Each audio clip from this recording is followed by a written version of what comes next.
What are people looking for when they watch your videos? The vast majority of professionals in the field of neuroscience believe that this is a truth.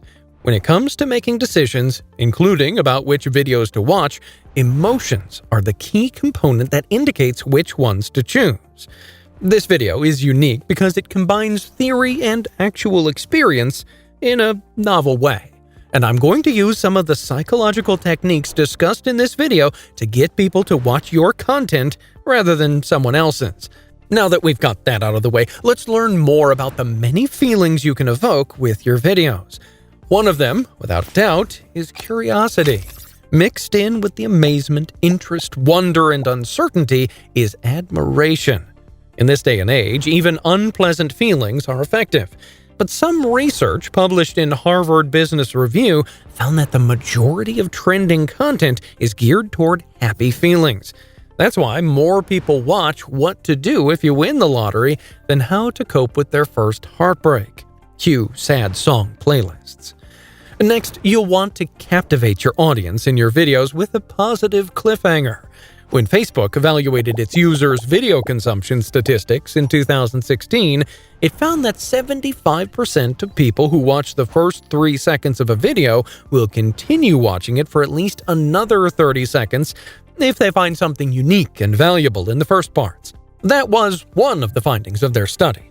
Consider the importance of such statistics given the rise of TikTok and YouTube Shorts, where video length is certainly an important factor to consider.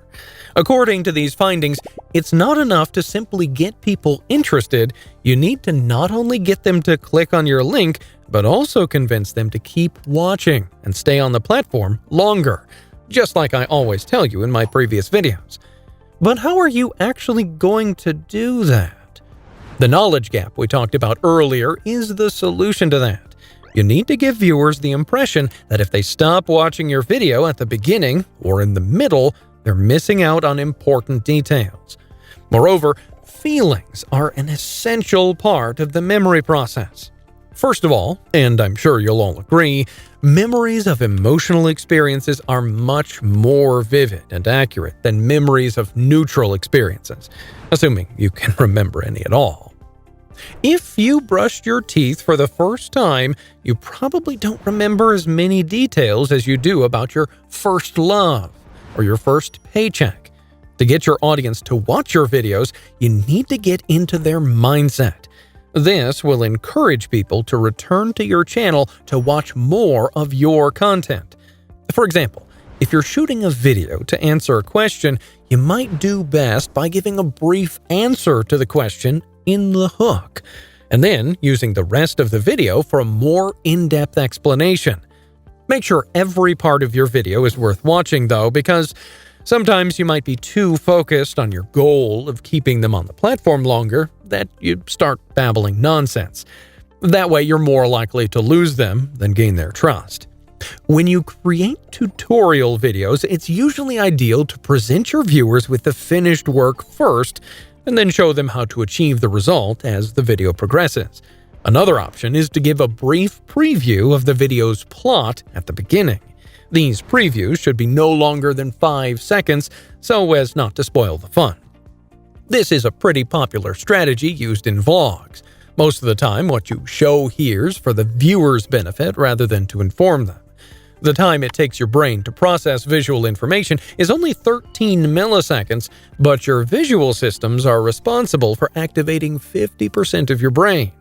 That's why, especially when editing your video, you should think about how to spice up your content.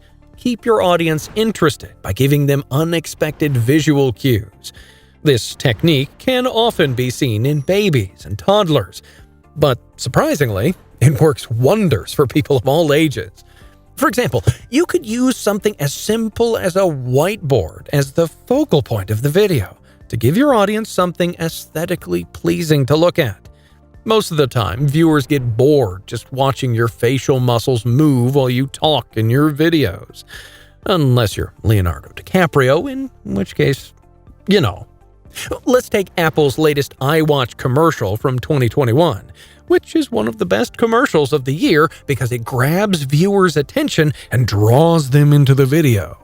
At the beginning, the audience's curiosity is aroused by an enticing intro that looks like a movie intro from the 21st century. And then stones fall on the surface. It seems like a film intro from the 21st century, and then the stones falling on the surface. After that, the microscopic close-up of the Apple Watch is shown, and how it's equipped with a larger screen and more durability. Do you notice that many people tune out when watching videos? Why is that? Have you ever paid attention to how often the image changes on a TV screen? The reason is that our brains are wired to detect change, and the environment around us is constantly changing. You can achieve this effect with a variety of visual methods, including B-rolls, zooming in and out, segues, and transitions. In the current world of YouTube, the term continuous visual change pattern interruptions is used to describe this type of change. By changing the scene quickly, viewers can better focus on what you're presenting. When you add a part like this, it keeps your audience focused when they start to lose concentration. These are all very simple things that may take a little more work to edit, but will definitely capture the viewer's attention. You have to remember that someone watching one of your videos has an almost infinite number of choices at that moment, so make them feel like they've chosen the right thing. If you fail to capture and maintain their intention, they'll move on to something else very quickly. To try this out, did you know that Coke isn't available everywhere? I bet most of you didn't know that, but there are at least 2 countries in the world where Coke isn't available in the carbonated beverage department: Cuba and North Korea.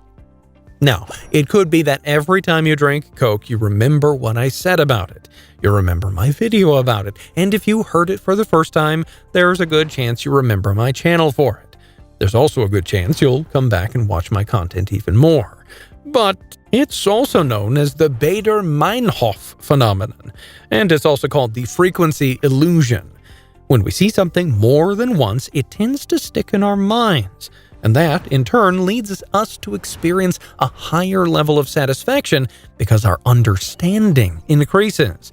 We're not advocating that you use the same visual and sound effects over and over again, just because we've touched on the subject of repetition.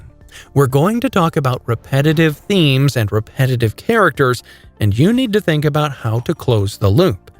Everything you discuss in the introduction needs to be repeated in the conclusion of the video, because it helps the reader retain the information. I'm not interested in forcing you to do something that's only for my benefit. Instead, my goal is for you, the audience, to be motivated and excited about what's to come. I want to inspire you to keep growing your YouTube channels until you reach your goals. And you should strive to bring the same joy, optimism, and enthusiasm to the people in your community. After all, we're all on the same path to becoming creatives. Your likes and subscriptions aren't the biggest thing I want to achieve, but a quick like and subscription to my channel can't hurt, right? Come on. But what we, the creators, want from our viewers is genuine interest in our channel.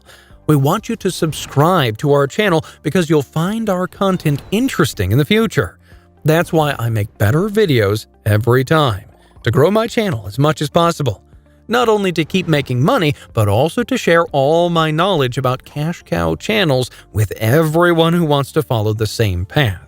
Visit my MadMoneyMax's full YouTube course here, or the one in the description below, to learn all you need to know about creating a successful YouTube channel and turning it into a cash cow for you and your business from the very start to attaining your goals.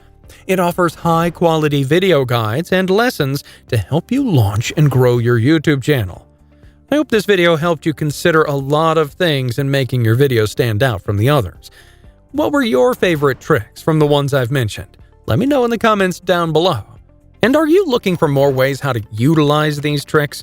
Watch this video right here to learn how to generate income automatically and in a more professional way. We're talking about organizing stuff and creating specific pages for your ads here.